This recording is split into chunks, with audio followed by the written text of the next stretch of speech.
Praise the lord. దేవుని నామములో మీ అందరికీ వందనాలు. మరొకసారి దేవుని వాక్యం మీతో పంచుకోవాలని ఆశపడుతున్నాను. ఈరోజు నా అంశం వచ్చేసి ఏంటంటే స్వేచ్ఛ, ఫ్రీడమ్ గురించి రెండు మాటలు చెప్తాను. అందరూ జ్ఞాపకం చేసుకొని జాగ్రత్త వినండి. యోహాను సువార్త 8:32 మనం చూసుకున్నట్లయితే, అప్పుడు సత్యము మిమ్మల్ని స్వతంత్రులుగా చేయనని చెప్పగా, 33 చూసుకున్నట్లయితే, వారు మేము అబ్రహాం సంతానము, మేము ఎవరికి దాసులమై ఉండలేదని మీరు స్వతంత్రులుగా చేయబడుదురని ఎలా చెప్పుచున్నావు అని ఆయనతో అనిరి. అందుకు యేసు, పాపము చేయు ప్రతి వాడును పాపమునకు దాసులని మీతో నిశ్చయంగా చెప్పుచున్నాను. మనకి కన్వర్సేషన్ మీకు అర్థమై ఉండొచ్చు ఆల్మోస్ట్. ఇప్పుడు అంటే ఇక్కడ యేసు అంటున్న మాట ఏంటంటే, సత్యము, ట్రూత్ మిమ్మల్ని స్వతంత్రులుగా చేస్తుంది.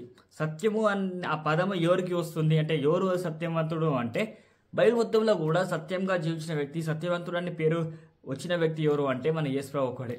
అంటే మన యేసు ప్రభు మనకి స్వతంత్రులుగా అంటే ఫ్రీడమ్లెస్, స్వేచ్ఛనిస్తా అని చెప్పి దేవుని మాకు సెలవిస్తుంది. అలాగే వాంటున్న మాట ఏంటంటే, మేము అబ్రహాం సంతానము, ఎవరికి దాసులము కాదు, ఎట్లా చెప్తున్నామని చెప్పి నా దేవుని అంటారు.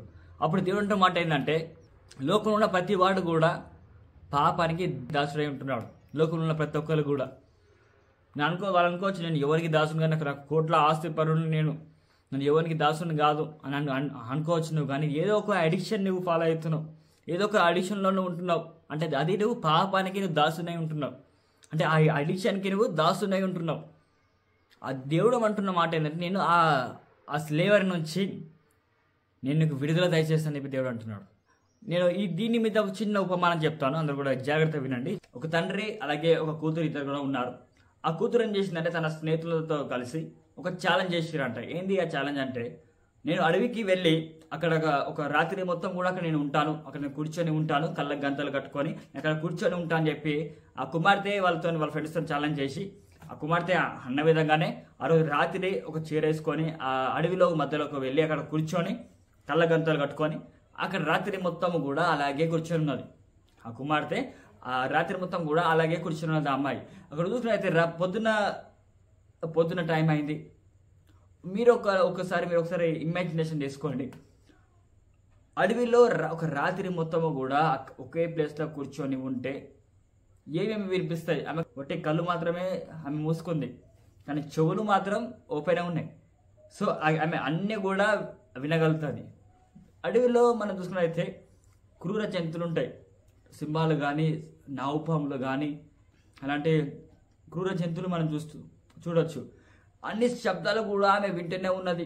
ఈవెన్ పాము వెళ్ళడం వింటూనే ఉన్నది, నక్క అరవడం కానీ అవన్నీ కూడా విని అవన్నీ వింటూనే ఉంది. విన్నప్పటికీ కూడా కళ్ళగంతలు ఓపెన్ చేయకుండా మార్నింగ్ ఎప్పుడైతే టైం అయిందో, మార్నింగ్ ఎప్పుడైతే అయిందో ఫుల్గా ఎప్పుడైతే వెళ్తురు వచ్చిందో, అప్పుడు ఆమె ఏం చేసింది, తనకున్న కళ్ళగంతలు తీసేసి కళ్ళు తెరిచి చూస్తే తన ముంగట ఎవరున్నారంటే తన తండ్రి తన ముంగట కూర్చొని ఉన్నాడు. ఒక కర్ర పట్టుకొని వాళ్ళ తండ్రి అక్కడ కూర్చొని ఉన్నాడు. ఎందుకు వాళ్ళ తండ్రి అక్కడ కూర్చున్నాడు అంటే, దీనికి ఒక మోరల్ ఏంటంటే, చూడండి, నువ్వు పాపంలో ఉన్నప్పటికీ కూడా నీ తండ్రి నిన్ను కాయువాడుగా ఉంటున్నాడు, నీకు కాపరిగా ఉంటున్నాడు. దావీదు భక్తుడు చెప్పినట్టు విధంగా, యెహోవా నా కాపరి, నాకు లేమీ కలగదని ఎలాగైతే దావీదు భక్తుడు చెప్పినాడో, అలాగే ఈ కుమార్తెకు కూడా తన తండ్రి కాపరిగా అక్కడ కూర్చొని ఉన్నాడు. ఈవెన్ ఆమె ఒక ఛాలెంజ్ చేసింది, స్టూపిడ్ థింగ్ చేసినప్పటికీ కూడా, సో వాళ్ళ డాడీ ఎప్పుడెప్పుడు కళ్ళగంతలు తెరుస్తుందా అని చెప్పి ఎదురు చూస్తూ ఉన్నాడు. ఆమె ఓన్గా తెలుస్తుంది అని చెప్పి ఎదురు చూస్తూనే ఉన్నాడు. అక్కడే కూర్చొని ఉన్నాడు. ఆమె మీద సింహము నుంచి, హైనస్ల నుంచి, నక్కల నుంచి, పాముల నుంచి, ఎటువంటి వైల్డ్ యానిమల్స్ నుంచి ఆమె మీద ఏమీ రాకుండా కాపుదలాగా వాళ్ళ తండ్రి అక్కడనే కూర్చొని ఉన్నాడు. ఇది మనం జ్ఞాపకం చేసుకున్నట్టయితే, మనము కూడా పాపంలో ఉంటున్నాం. పాపంలో అనే కళ్ళగంతలు మనం కట్టుకొని ఉంటున్నాం. దేవుని చూడని విధంగా మన పాపం మన కళ్ళగంతలతో మూసుకుపోయి ఉన్నది. దేవుడు అయినప్పటికీ కూడా నిన్ను కాపుదలుగా ఉంటున్నాడు. నీకు కాపరిగా దేవుడు నీ చుట్టుపక్కలనే ఉంటున్నాడు. నీకు కాయువాడుగా యేసు నీతోనే ఉంటున్నాడు. జ్ఞాపకం చేసుకోండి. Even you are in sin, నువ్వు పాపాలు ఉన్నప్పటికీ కూడా అలాంటి దేవుని మాత్రం మనం జ్ఞాపకం చేసుకుందాం. ఆ కుమార్తెకి ఏమి కాకుండా తన తండ్రి ఎలాగైతే అదే అడవిలో ఉండి ఆమె ఒక పాటల్ని నేర్చుకోవాలని చెప్పి తండ్రి ఎలాగైతే అక్కడ కూర్చుని ఉన్నాడో ఆమెకి ఏం కాకుండా, అలాగే మన యేసు ప్రభువు కూడా మనం కూడా పాపంలో ఉన్నప్పుడు, పాపం అనే చెరసాలలో మనం ఉన్నప్పుడు, ఒక స్లేవరీగా, ఒక దాసునిగా మన పాపంలో ఉన్నప్పుడు మనకు స్వేచ్ఛనియ్యడానికి మన యేసు ప్రభు మనతో ఉంటున్నాడు. ఆ యూదులు చెప్తున్న మాట ఏంటంటే మేము అబ్రహాము సంతానము, మా కోట్ల ఆస్తి పరువు ఉంది. మీరు అనుకోవచ్చు నాకు కోట్లు ఉన్నాయి, నేను ఎవరికి దాసుని కాదు, నేను ఆ యువని దగ్గర నేను పోయి ఆ జీతగానే ఉండాల్సిన అవసరం నాకు లేదు, నాకు కోట్ల ఆస్తి ఉంది, నాకు మంచిగా ధనం ఉంది అని నువ్వు అనుకోవచ్చు. కానీ నువ్వు అంత ఉన్నప్పటికీ కూడా నువ్వు దేనికో ఒక దానికి స్లేవర్గా ఉంటున్నావు, దాసునిగా ఉంటున్నావు, దేనికో ఒక దానికి. సంఘస్థుల ఒక అతను కూడా అన్న మాట ఏంటంటే, నేను ఒక స్మోకింగ్ అనే ఒక అడిక్షన్లో ఉంటున్నాను, సో నేను దాని నుంచి బయటకు వచ్చినాక అప్పటి నుంచి చర్చికి వస్తానని చెప్పిండు. అంటే మనం అర్థం చేసుకుంది ఏంటంటే అతనికి స్మోకింగ్ అనే కళ్ళగంతలు కట్టుకుని ఉన్నాడు. ఆయన ఎప్పుడెప్పుడు కళ్ళగంతలు ఓపెన్ చేస్తాడని చెప్పి దేవుడు ఎదురు చూస్తున్నాడు. ఇప్పుడు ఒక వాక్యం నువ్వు ఉంటే ఆ నీ కళ్ళగంతలు ఏవైతున్నాయో దాన్ని నువ్వు వదులుకొని నీ దేవుడైన యెహోవాని నువ్వు చూడాలి. నీ కళ్ళగంతలు ఉన్నప్పటికీ కూడా నీకు ఏం కాకుండా కాపు కాడే దేవుడు మన దేవుడు మనతో ఉంటున్నాడు కాదంటలేము. కానీ ఇంకొక చిన్న ఉపమానం చెప్తాను ఈ విషయం మీద. ఒక ధనవంతుడు తన బాల్కనీ నుంచి బయటకు చూస్తే ఒక పేదవాడు ఉన్నాడు. తను ఏదో ఈఎంఐ కట్టుకోవాలని చెప్పి కొంచెం కొంచెం హడావిడిగా ఉన్నాడు, కొంచెం డ్రెస్ కూడా సరిగా లేదు అని చెప్పి అక్కడ నుంచి వెళ్తుండే అతను. ధనవంతుడు ఏమనుకుంటున్నా అంటే దేవునికి ప్రార్థన చేస్తున్నా ఏంటంటే, దేవా నాకు మంచిగా నాకు ఆస్తిపరుగా నన్ను చేసినావు, అలాంటి పేదవాని లాగా టెన్షన్స్ నాకు అలాంటి ఏం లేవు అని చెప్పి ప్రార్థన చేస్తున్నాడు. అలాగే ఆ పేదవాడు కూడా రోడ్డు మీద ఒక భిక్షగాడు పిచ్చి పిచ్చిగా అరుచుకుంటా తిట్టుకుంటా అందరిని తిట్టుకుంటా కొంచెం మెంటల్గా ఒక అతను వెళ్తున్నాడు. అతను చూసి ఇతనేమనుకుంటే దేవ నాకు కొట్టి చిన్న చిన్న అప్పులు ఉన్నాయి, నేను నార్మల్గా పేదవానిగా ఉంటున్నాను, ఇందులో నన్ను ఉంచినందుకు వందనాలని చెప్పి దేవునికి థ్యాంక్స్ చెప్తున్నాడు. ఆ పిచ్చివాడు కూడా ఒక అతన్ని బిల్డింగ్ నుంచి బయటకు తీసుకొచ్చి ఒక రోగస్తుని తీసుకొచ్చి అంబులెన్స్లో వేసుకొని తీసుకెళ్తున్నారు.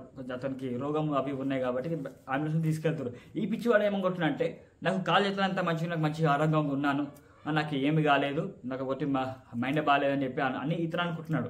ఈ రోగిష్టి వ్యక్తి కూడా హాస్పిటల్కి వెళ్ళాక అతని ముంగట నుంచి ఒక శవాన్ని తీసుకెళ్తే ఇతనేమనుకుంటున్నంటే, దేవా నన్ను మంచిగా ఆరోగ్యం ఇచ్చినందుకు వందనాలు, అంటే నాకు ఇలాంటి రోగం ఉన్నప్పటికీ కూడా నన్ను బ్రతికించినందుకు వందనాలు అని చెప్పి ఈ రోగిష్టి వ్యక్తి కూడా దేవుని ప్రార్థన చేస్తున్నాడు. సో ఇక్కడ క్వశ్చన్ ఏంటంటే, వీళ్ళందరూ కూడా ప్రార్థన చేస్తారు కరెక్టే, మరి శివం ప్రార్థన చేస్తగలుగుతుందా? శివానికి ప్రాణం ఉన్నదా? శివానికి ఆత్మ ఉన్నదా? మనకు జ్ఞాపకం చేసుకోవాలి. ఇప్పుడు నువ్వు బ్రతుకున్నావు, so we can pray to God. మనం ప్రార్థన చేసే నీకు ప్రాణం అనేది నీకు ఉన్నది, నీకు ఆత్మ అనేది నీకు ఉన్నది. సో నువ్వు ఇప్పుడు ప్రార్థన చేయగలుగుతావు, చచ్చిపోయాక మాత్రం చేయలేవు కదా. అలాగే నువ్వు బ్రతుకున్నావు కాబట్టి, వీడియో చూస్తున్నావు, ఎవరైతే చూస్తున్నారో బ్రతుకునేలా చూస్తారు కాబట్టి ప్రార్థన చేయండి దేవునికి. మీరు ఏమైనా స్లేవర్ నుంచి ఉన్నారా? ఏమైనా కళ్ళగంతలు కట్టుకొని మీరు ఏమైనా ఉన్నారా? ఒకసారి జ్ఞాపకం చేసుకొని మీకున్న కళ్ళగంతలని తీసేసి పక్కకు పెట్టండి. నీకున్న కళ్ళగంతలని తీసేస్తే మీరు దేవుని చూడగలుగుతారు, దేవునికి ప్రార్థన చేయగలుగుతారు, దేవునికి మొరపెట్టగలుగుతారు. ఒకసారి జ్ఞాపకం పెట్టుకోవాలి. అక్కడ దేవుడు ఆ పదాన్ని వాడింది చిన్నగా, అంటే అక్కడ ఆర్గ్యుమెంట్ ఒక డిబేట్ లాగా నడిచింది, అందుకే ఆ పదాన్ని వాడింది. కానీ నేను అక్కడి నుంచి ఒక చిన్న ఉదాహరణ మనం తీసుకోవచ్చు. దేవుడు పలికిన బైబిల్ పలికిన కొన్ని బైబిల్స్లో మనం చూసుకున్నట్లయితే ఎర్ర అక్షరాలు ఉంటాయి. యేసు మాట్లాడిన వీటిని ఎర్రగా ఉంటుంది.